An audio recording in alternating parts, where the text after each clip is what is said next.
Telangana assembly సమావేశాలకు మాజీ CM KCR sir ఈ తేప రాకుంటే బీఆర్ఎస్ పార్టీని ఆ భగవంతుడు కూడా కాపాడలేడట. అసెంబ్లీకి వచ్చి షెయి సర్కారుకు సురుకులు పెట్టి పబ్లిక్కు మలి సర్కారు పనితనం ఎట్లుంటుందో ఎరకాయతట్టు చేయకుంటే మట్టుకు కారు పార్టీ కనిపించకుండా ఓవుడు ఖాయమట. అట్లే వాళ్ళన్నారా అంటే ఇగో అమ్మ Kalvakuntla Kavitha madam car party ఆగమవుడు ఖాయమా.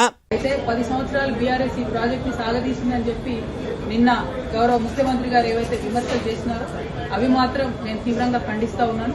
ఎందుకంటే ఒక ఉద్యమ నాయకుడిని పట్టుకొని టెర్రరిస్ట్ కసబ్తో కంపేర్ చేస్తూ ఒకసారి ఉరేయాలి రాళ్లతో కొట్టాలి అనేటటువంటి మాటలు ఏవైతే మాట్లాడిందో అది ముఖ్యమంత్రి పదవిలో ఉన్నటువంటి వ్యక్తులు మాట్లాడే మాటల్లాగా లేవు. ఇనరా ఏమంటుందో ఇక మస్తుగానే అన్నది మొత్తం ముచ్చటి నుండి కేసీఆర్ గారు చిత్తశుద్ధిని శంకిస్తా ఉంటే నేను రిక్వెస్ట్ చేస్తా ఉన్నాను, కేసీఆర్ గారే డైరెక్ట్ గా హౌస్ కి వచ్చి మరి ఇటువంటి ఆరోపణలు చేసేటటువంటి వాళ్ళ నోర్లన్నీ మూతపడేలాగా చేయాలి.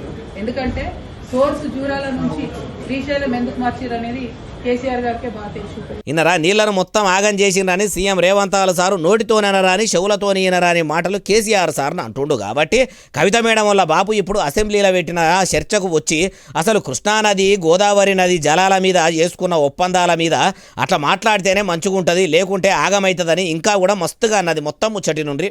మరి అసెంబ్లీకి కేసీఆర్ గారు రాకపోతే మాత్రం బీఆర్ఎస్ పార్టీని ఆ భగవంతుడు కూడా కాపాడలేడు. In the interest of the people of Telangana KCR garu వస్తే బాగుంది. ఎందుకు మాటలు పడాలి?